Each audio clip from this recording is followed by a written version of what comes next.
एक हकीकत की बात कर रहा हूं। इसलिए असेंबली जब भी आए आप मौजूद होंगे यहां पर, उनको अल्लाह करे आप भी स्पीकर रहें, उनको सबक दें कि इस असेंबली की बेतौकीदी ना हो, असेंबली का तौकीर जो है वो बहाल रहे। मैं पिछले स्पीकर साहब का नाम नहीं लेना चाहता, लेकिन जितना नुकसान उन्होंने इस हाउस को दिया है तारीख में किसी नहीं दी। ये बदकिस्मती है। अगर आप पे हुकूमत का दबाव हो, कुर्सी छोड़ दें। मैं उनको कहा भी, यहां खड़े होकर कहा, मैं अगर आप पर यह दबाव है कि आप बोलने ना दें अपोजिशन के मेंबरान को, तो ये कुर्सी छोड़ दें। इसमें आपकी भी इज्जत होगी, हाउस की भी इज्जत होगी। ये वो सबक है जो हमने हासिल करने हैं। मैं स्पीकर साहब ये कहूंगा, ये ऐवान जो है ये वाहिद इदारा है मुल्क का जो अवाम पर टैक्स लगाता है। जो बोझ अवाम पर महंगाई का पड़ता है इस इदारे से आता है। हुकूमत यहां पर बिल लेकर आती है, लेकिन यह इदारा मंजूर ना करे तो महंगाई नहीं होती। मेरा सवाल यह है कि इस मुल्क के अवाम पर टैक्स लगाने वाले खुद टैक्स देते हैं या नहीं देते, यह सवाल होना चाहिए। मैंने 13 साल नैब की अदालतों में गुजारे हैं, आज भी नैब की अदालत से होकर आया हूं। मुझसे नैब ने हर सवाल दुनिया का किया है, एक सवाल नहीं किया कि तुम टैक्स देते हो या नहीं देते हो। करप्शन का मेयार टैक्स की अदायगी या ना अदायगी में है। अगर मैं यहां से निकलूं, करोड़ों की गाड़ी में बैठूं, लाखों के बिजली के बिल हों, लाखों के गैस के बिल हों, 10-10 मुसल्ला मेरे साथ मुलाजिम हो और मैं टैक्स अदा ना करूं, तो उनके खर्चे का पैसा कहां से आता है। ये मैं बस 2-3 मिनट और लूंगा। मैं जनाब गुजारिश ये कर रहा था कि अगर इस ऐवान के मेंबरान टैक्स अदा नहीं करेंगे तो फिर हम दूसरों पर टैक्स कैसे लगाएंगे। ये बड़ा बुनियादी सवाल है। जब तक आप इस सवाल का जवाब नहीं देंगे ये मुल्क आगे नहीं चलेगा। आज पाकिस्तान की वफाकी हुकूमत की जो कुल आमदन उसके पास रह जाती है वो सूद भी अदा नहीं कर सकती। ये असेंबली भी 24% पर कर्जा लेकर चलती है, दिफा भी 24% कर्जे पर चलता है, डेवलपमेंट भी 24% कर्जे पर होती है, हुकूमत भी 24% कर्जा लेकर चलती है। ये कितनी देर चलेगा।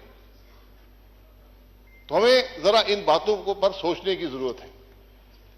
हमसे इलेक्शन कमीशन एक गोशवारा लेता है, आप भी भरते हैं, मैं भी भरता हूं, उसमें यह नहीं लिखा हुआ टैक्स कितना अदा करते हो।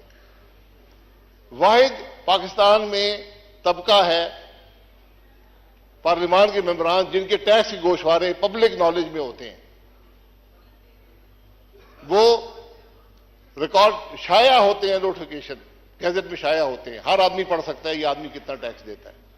तो कोई बात ढकी छुपी नहीं है।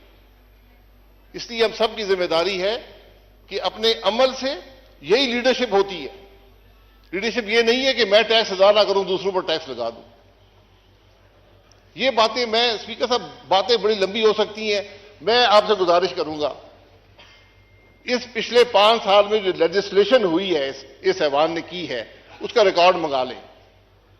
मैं आपको दावे से कहता हूं एक कानून भी अवाम की सहूलत के लिए नहीं है, सब हुकूमत की सहूलत के लिए है। ये शर्मिंदगी की बात है। आज आप देख लें यहां इंटीरियर मिनिस्टर लाइनें लगी हुई हैं असले की परमिट लेने के लिए। क्या कोई निजाम नहीं बन सकता। एक निजाम बना दे, हर पाकिस्तानी शहरी को असला रखने की इजाजत है। नादरा का कानून आपके पास है, नादरा के कार्ड में डालें, जो मर्जी असला रखे। मैं 10 क्लैशिकों में रखना चाहता हूं, मेरी मर्जी है। ये कौन सा निजाम है कि मिनिस्टर साइन करेगा, सेक्रेटरी साइन करेंगे, एमएनए यहां लोगों के सामने धक्के खा रहे, बदनाम हो रही है। कौन सा निजाम है। इसी की सहूलत कर दे। मैं एक मिसाल देता हूं, मैं किसी पर तनकीद नहीं करना चाहता। हमें इन बातों का एहसास होना चाहिए कि अवाम को कैसे सहूलत दें।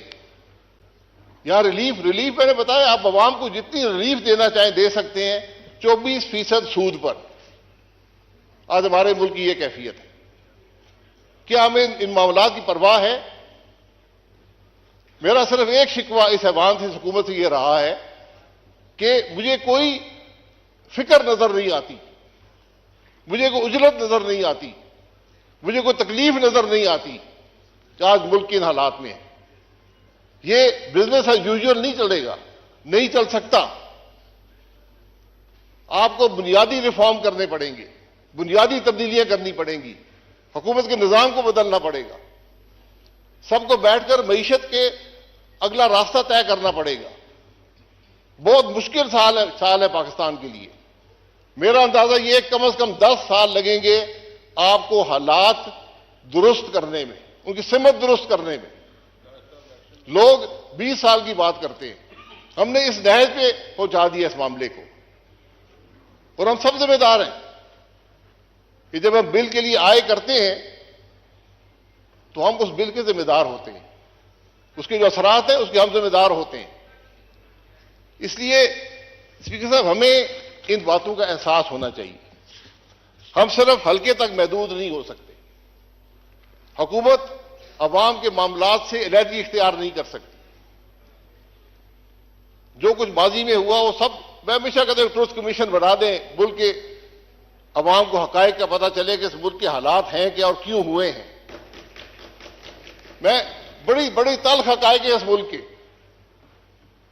लेकिन हमने अपनी तारीख को भी मसख कर दिया। हमें हकीकत का इल्म नहीं है कि मुल्क के अंदर हुआ क्या है, किसने क्या किया। सजाओं को छोड़े, सजा जजा अल्लाह ताला पे छोड़ दें, तो कम से कम हकायक तो अवाम के सामने रखें। ये आपका बहुत मशकूर हूं, ये चंद बातें रखनी थी, लेकिन जिम्मेदारी हम सबकी है। अगर हम कोई गलत काम करेंगे, गलत भर्ती करेंगे, इस अवाम के मेंबर होकर, वजीर होकर, हमने निजाम को तबाह कर दिया। लोगों का एतमाद उठ जाता है। आज अवाम का एतमाद हुकूमत के निजाम पर उठ गया है। आपको उसको दुरुस्त करना है, लेकिन दुरुस्त बातों से नहीं होगा, उल्टे सीधे कानून बनाने से नहीं होगा, अमल से होगा। ये बात जो भी कल ऐवान में आए उनको आप जरूर हमारी तरफ से पैगाम दें कि जनाब ये बातें हैं, आप सिमत दुरुस्त करें, मामले को आगे चलाएं, फिर मुल्क की दुरुस्ती होगी। बहुत शुक्रिया। मोहतरम शाहिद खाकाना।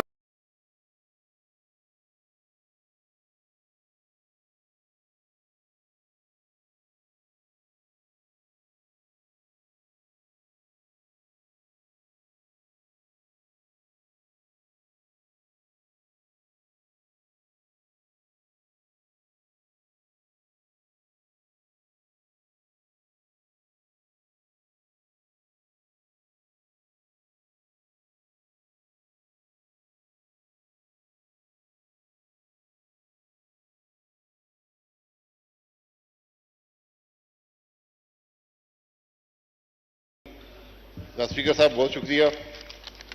मैं आपको ज्यादा वक्त नहीं लूंगा। तो आप गुजारिश ये है, यहां कुछ लोग हैं जो 85 के भी असेंबली के हैं, कुछ उसके बाद आए हैं, और मुझे बड़े अफसोस से कहना पड़ता है कि जो पिछले 5 साल में असेंबली में हुआ वो सबके लिए बड़ी शर्मिंदगी का बायस है, और हमें उससे सबक लेना चाहिए। आपके सामने यहां पर इस असेंबली के स्टाफ के हिसार में लीडर्स ऑपोजिशन ने तकरीर की, आप यहां मौजूद थे। यहां जुबान बंदी थी। मैं 5 साल में सिर्फ एक दफा 10 मिनट के लिए तकरीर कर सका। यहां पर इस तरफ बैठे हुए फ्रंट बेंच का हर आदमी जेल गया, लेकिन स्पीकर साहब को यह तौफीक नहीं हुई कि उसके प्रोडक्शन ऑर्डर जारी कर सके। यह बुनियादी हक होता है असेंबली के मेंबर का कि अपने इलाके की नुमाइंदगी कर सके। इन सब बातों में सबक है। आपका स्टाफ भी यहां बैठा रहा। यहां कौन सी बदतमीजी है जो यहां पर नहीं हुई? हमने भी की, इसमें कोई शुबा नहीं है। कौन सी गाली है जो यहां पर नहीं दी गई? आज ना अपोजिशन है। अपोजिशन के बगैर असेंबली नामुकम्मल होती है। इन सब बातों से हमने सबक हासिल करना है। मुल्क के अवाम देखते हैं, हमसे तवक्को रखते हैं। तो मैं ये असेंबली, मैं बार भी टीवी के लोगों ने पूछा, मैं कि मेरे लिए बड़ी शर्मिंदगी का बायस रही है। 85 से हम देख रहे हैं हर असेंबली में अखलाकी कदरें, जमहूरी कदरें, पार्लिमानी रवायात ज़वाल पजीर हैं। लेकिन 18 से 23 तक ये ज़वाल इस तरह गया। ये अब हम सब की जिम्मेदारी है जो अगली दफा आएंगे कि इस असेंबली की तौकीर को बहाल करें, इसकी साख को बहाल करें, और वो हमारे अमल से होगा, बातों से नहीं होगा। असेंबली की छत पर बड़े झंडे लहराने से नहीं होगा। ये हमारी अवलीन जिम्मेदारी है। आप ये देख लें कि हमने कुछ सीखा या नहीं सीखा। इस असेंबली के आखिरी हफ्ते में मुझे नहीं पता 40 यूनिवर्सिटियों के बिल, या कोई 53 कहते हैं, कोई 40 कहते हैं, बिल यहां पर पास हुए। ये शर्मिंदगी का बायस है। हमें सोचना चाहिए कि लोग क्या सोचते होंगे कि बेतौकीदी का जवाब देंगे। तौकीद आज इल्जाम लगते हैं इस असेंबली के मेंबरान पर। ये स्पीकर साहब, आपने इस असेंबली की साख का तहफ्फुज करना है अपने अमल से। आपको रोकना चाहिए था इन बातों को। ये वो चीजें हैं जिससे पाकिस्तान के अवाम हमें तोलते हैं, हमें नापते हैं कि किस किस्म के लोग हैं। यहां आम तासुर ये है कि असेंबली के मेंबरान सारे करप्ट हैं। लोग हमें अच्छी निगाह से नहीं देखते और हम अपने अमल से साबित करते हैं कि उनकी बात दुरुस्त है। असेंबली के मेंबर की तनख्वाह क्या है, ये आपने कभी बताया किसी को? क्यों सेक्रेटरी साहब, क्या 60,000 रुपया, क्या कितनी तनख्वाह है? वो अलाउंसेस डाल के है ना। तनख्वाह क्या है आप देख रहे, तनख्वाह उससे कम है। मुझे भी तनख्वाह मिलती है, मैं जानता हूं। लोग ये समझते हैं कि ये अरबों रुपया ये लूट कर ले गए। ये वो चीजें हैं जो हमें लोगों को बतानी पड़ती हैं। क्या इस असेंबली का मेंबर अपने गाड़ी के खर्चा भी पूरा कर सकता है उस तनख्वाह से? ये सब बैठे हुए हैं। पाकिस्तान की हर असेंबली ने तनख्वाह बढ़ाने की बात नहीं कर रहा, मैं एक हकीकत की बात कर रहा हूं। इसलिए असेंबली जब भी आए, आप मौजूद होंगे यहां पर, उनको अल्लाह करे आप भी स्पीकर रहें, उनको सबक दें कि इस असेंबली की बेतौकीदी ना हो, असेंबली का तौकीर जो है वो बहाल रहे। मैं पिछले स्पीकर साहब का नाम नहीं लेना चाहता, लेकिन जितना नुकसान उन्होंने इस हाउस को दिया है, तारीख में किसी नहीं दी। ये बदकिस्मती है। अगर आप पे हुकूमत का दबाव हो, कुर्सी छोड़ दें। मैं उनको कहा, भी यहां खड़े होकर कहा, मैं कहा अगर आप पर यह दबाव है कि आप बोलने ना दें अपोजिशन के मेंबरान को, तो ये कुर्सी छोड़ दें। इसमें आपकी भी इज्जत होगी, हाउस की भी इज्जत होगी। ये वो सबक है जो हमने हासिल करने हैं। मैं स्पीकर साहब ये कहूंगा, ये ऐवान जो है, ये वाहिद इदारा है मुल्क का जो अवाम पर टैक्स लगाता है। जो बोझ अवाम पर महंगाई का पड़ता है, इस इदारे से आता है। हुकूमत यहां पर बिल लेकर आती है, लेकिन यह इदारा मंजूर ना करे तो महंगाई नहीं होती। मेरा सवाल यह है कि इस मुल्क के अवाम पर टैक्स लगाने वाले खुद टैक्स देते हैं या नहीं देते? यह सवाल होना चाहिए। मैंने 13 साल नैब की अदालतों में गुजारे हैं। आज भी नैब की अदालत से होकर आया हूं। मुझसे नैब ने हर सवाल दुनिया का किया है, एक सवाल नहीं किया कि तुम टैक्स देते हो या नहीं देते हो। करप्शन का मेयार टैक्स की अदायगी या ना अदायगी में है। अगर मैं यहां से निकलूं, करोड़ों की गाड़ी में बैठूं, लाखों के बिजली के बिल हों, लाखों के गैस के बिल हों, 10-10 मुसल्ला मेरे साथ मुलाजिम हो और मैं टैक्स अदा ना करूं, तो उनके खर्चे का पैसा कहां से आता है? ये मैं बस 2-3 मिनट और लूंगा। मैं जनाब गुजारिश ये कर रहा था कि अगर इस ऐवान के मेंबरान टैक्स अदा नहीं करेंगे तो फिर हम दूसरों पर टैक्स कैसे लगाएंगे? ये बड़ा बुनियादी सवाल है। जब तक आप इस सवाल का जवाब नहीं देंगे ये मुल्क आगे नहीं चलेगा। आज पाकिस्तान की वफाकी हुकूमत की जो कुल आमदन उसके पास रह जाती है वो सूद भी अदा नहीं कर सकती। ये असेंबली भी 24% पर कर्जा लेकर चलती है, दिफा भी 24% कर्जे पर चलता है, डेवलपमेंट भी 24% कर्जे पर होती है, हुकूमत भी 24% कर्जा लेकर चलती है। ये कितनी देर चलेगा? तो हमें जरा इन बातों को मैं पिछले स्पीकर साहब को नाम नहीं लेना चाहता, लेकिन जितना नुकसान उन्होंने इस हाउस को दिया है तारीख में किसी नहीं दी। ये बदकिस्मती है। अगर आप पे हुकूमत का दबाव हो कुर्सी छोड़ दें। मैं उनको कहा भी, यहां खड़े होकर कहा, मैं अगर आप पर यह दबाव है कि आप बोलने ना दें अपोजिशन के मेंबरान को, तो ये कुर्सी छोड़ दें। इसमें आपकी भी इज्जत होगी, हाउस की भी इज्जत होगी। ये वो सबक है जो हमने हासिल करने हैं। मैं स्पीकर साहब ये कहूंगा, ये ऐवान जो है ये वाहिद इदारा है मुल्क का जो अवाम पर टैक्स लगाता है। जो बोझ अवाम पर महंगाई का पड़ता है इस इदारे से आता है। हुकूमत यहां पर बिल लेकर आती है, लेकिन यह इदारा मंजूर ना करे तो महंगाई नहीं होती। मेरा सवाल यह है कि इस मुल्क के अवाम पर टैक्स लगाने वाले खुद टैक्स देते हैं या नहीं देते? यह सवाल होना चाहिए। मैंने 13 साल नैब की अदालतों में गुजारे हैं। आज भी नैब की अदालत से होकर आया हूं। मुझसे नैब ने हर सवाल दुनिया का किया है, एक सवाल नहीं किया कि तुम टैक्स देते हो या नहीं देते हो। करप्शन का मेयार टैक्स की अदायगी या ना अदायगी में है। अगर मैं यहां से निकलूं, करोड़ों की गाड़ी में बैठूं, लाखों के बिजली के बिल हों, लाखों के गैस के बिल हों, 10-10 मुसल्ला मेरे साथ मुलाजिम हो और मैं टैक्स अदा ना करूं, तो उनके खर्चे का पैसा कहां से आता है? ये मैं बस 2-3 मिनट और लूंगा। मैं जनाब गुजारिश ये कर रहा था कि अगर इस ऐवान के मेंबरान टैक्स अदा नहीं करेंगे तो फिर हम दूसरों पर टैक्स कैसे लगाएंगे? ये बड़ा बुनियादी सवाल है। जब तक आप इस सवाल का जवाब नहीं देंगे ये मुल्क, क्या हमें इन मामलात की परवाह है?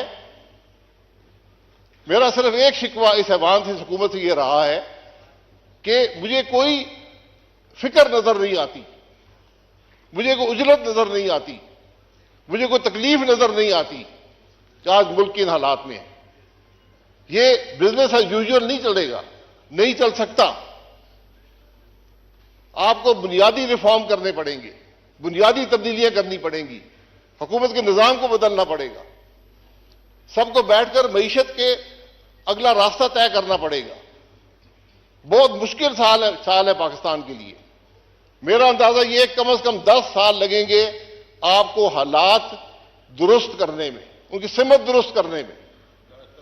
लोग 20 साल की बात करते हैं, हमने इस नहज पे पहुंचा दिया इस मामले को, और हम सब जिम्मेदार हैं कि जब हम बिल के लिए आय करते हैं तो हम उस बिल के जिम्मेदार होते हैं, उसके जो असरात हैं उसके हम जिम्मेदार होते हैं।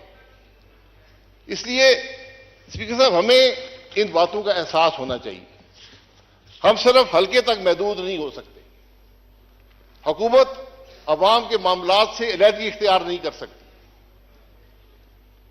जो कुछ माजी में हुआ वो सब, मैं हमेशा कहता हूं ट्रुथ कमीशन बढ़ा दें, मुल्क के अवाम को हकायक का पता चले कि इस मुल्क के हालात हैं क्या और क्यों हुए हैं।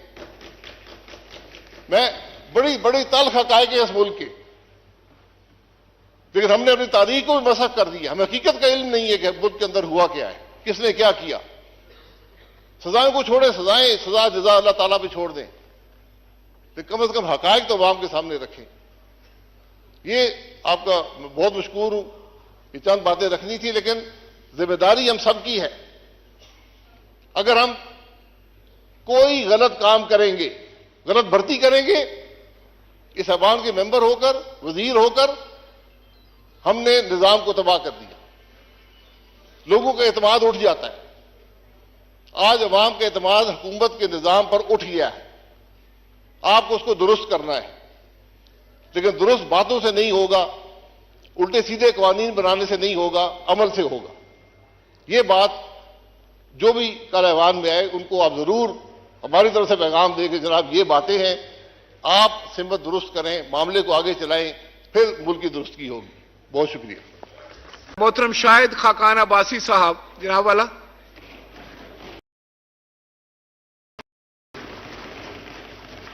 आज पाकिस्तान की वफाकी हुकूमत की जो कुल आमदन उसके पास रह जाती है, वो सूद भी अदा नहीं कर सकती।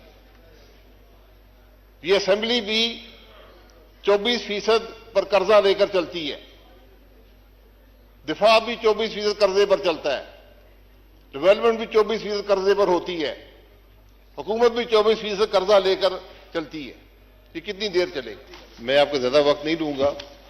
तो गुजारिश ये है, यहां कुछ लोग हैं जो 85 के भी असेंबली के हैं, कुछ उसके बाद आए हैं, और मुझे बड़े अफसोस से कहना पड़ता है कि जो पिछले 5 साल में असेंबली में हुआ वो हम सब के लिए बड़ी शर्मिंदगी का बायस है, और हमें उससे सबक लेना चाहिए। आपके सामने यहां पर इस असेंबली के स्टाफ के हिसार में लीडर्स ऑपोजिशन ने तकरीर की, आप यहां मौजूद थे। यहां जुबान बंदी थी। मैं 5 साल में सिर्फ एक दफा 10 मिनट के लिए तकरीर कर सका। यहां पर इस तरफ बैठे हुए फ्रंट बेंच का हर आदमी जेल गया,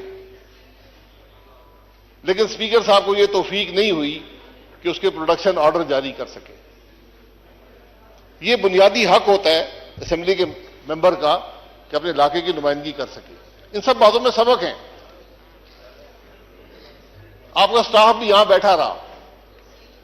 यहां कौन सी बदतमीजी है जो यहां पर नहीं हुई? हमने भी की, इसमें कोई शुबा नहीं है। कौन सी गाली है जो यहां पर नहीं दी गई? आज ना अपोजिशन है, अपोजिशन के बगैर असेंबली नामुकम्मल होती है। इन सब बातों से हमने सबक हासिल करना है। मुल्क के अवाम देखते हैं, हमसे तवक्को रखते हैं।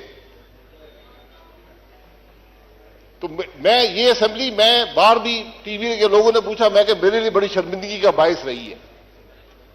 85 से हम देख रहे हैं हर असेंबली में अखलाकी कदरें, जमहूरी कदरें, पार्लिमानी रवायात ज़वाल पजीर हैं, लेकिन 18 से 23 तक ये ज़वाल इस तरह गया।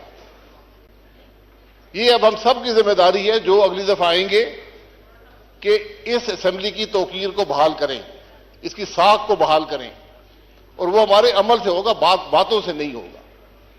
असेंबली की छत पर बड़े झंडे लहराने से नहीं होगा। ये हमारी अवलीन जिम्मेदारी है। आप ये देख लें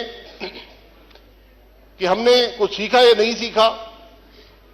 इस असेंबली के आखिरी हफ्ते में, मुझे नहीं पता, 40 यूनिवर्सिटियों के बिल, या कोई 53 कहते हैं, कोई 40 कहते हैं, बिल यहां पर पास हुए। ये शर्मिंदगी का बायस है। हमें सोचना चाहिए कि लोग क्या सोचते होंगे, हम क्या जवाब देंगे। आज इल्जाम लगते हैं इस असेंबली के मेंबरान पर। ये स्पीकर साहब, आपने इस असेंबली की साख का तहफ्फुज करना है अपने अमल से। आपको रोकना चाहिए था इन बातों को। ये वो चीजें हैं जिससे पाकिस्तान के अवाम हमें तोलते हैं, हमें नापते हैं कि किस किस्म के लोग हैं। यहां आम तासुर यह है कि असेंबली के मेंबरान सारे करप्ट हैं। लोग हमें अच्छी निगाह से नहीं देखते और हम अपने अमल से साबित करते हैं कि उनकी बात दुरुस्त है। असेंबली के मेंबर की तनख्वाह क्या है, ये आपने कभी बताया किसी को? क्यों सेक्रेटरी साहब, क्या 60,000 रुपया, क्या कितनी तनख्वाह है? वो अलाउंसेस डाल के है ना, तनख्वाह क्या है? आप देख रहे तनख्वाह उससे कम है, मुझे भी तनख्वाह मिलती है, मैं जानता हूं। लोग ये समझते हैं कि ये अरबों रुपया ये लूट कर ले गए। ये वो चीजें हैं जो हमें लोगों को बतानी पड़ती हैं। क्या इस असेंबली का मेंबर अपने गाड़ी के खर्चा भी पूरा कर सकता है उस तनख्वाह से? ये सब बैठे हुए हैं। पाकिस्तान की हर असेंबली ने तनख्वाह, मैं तनख्वाह बढ़ाने की बात नहीं कर रहा, मैं एक हकीकत की बात कर रहा हूं। इसलिए असेंबली जब भी आए, आप मौजूद होंगे यहां पर, उनको अल्लाह करे आप भी स्पीकर रहें, उनको सबक दें कि इस असेंबली की बेतौकीदी ना हो, असेंबली का तौकीर जो है वो बहाल रहे। मैं पिछले स्पीकर साहब को नाम नहीं लेना चाहता, लेकिन जितना नुकसान उन्होंने इस हाउस को दिया है, तारीख में किसी नहीं दे दी। ये बदकिस्मती है। अगर आप पे हुकूमत का दबाव हो, कुर्सी छोड़ दें। मैं उनको कहा, भी यहां खड़े होकर कहा, मैं अगर आप पर यह दबाव है कि आप बोलने ना दें अपोजिशन के मेंबरान को, तो ये कुर्सी छोड़ दें। इसमें आपकी भी इज्जत होगी, हाउस की भी इज्जत होगी। ये वो सबक है जो हमने हासिल करने हैं। मैं स्पीकर साहब ये कहूंगा, ये ऐवान जो है, ये वाहिद इदारा है मुल्क का जो अवाम पर टैक्स लगाता है। जो बोझ अवाम पर महंगाई का पड़ता है, इस इदारे से आता है। हुकूमत यहां पर बिल लेकर आती है, लेकिन यह इदारा मंजूर ना करे तो महंगाई नहीं होती। मेरा सवाल यह है कि इस मुल्क के अवाम पर टैक्स लगाने वाले खुद टैक्स देते हैं या नहीं देते? यह सवाल होना चाहिए।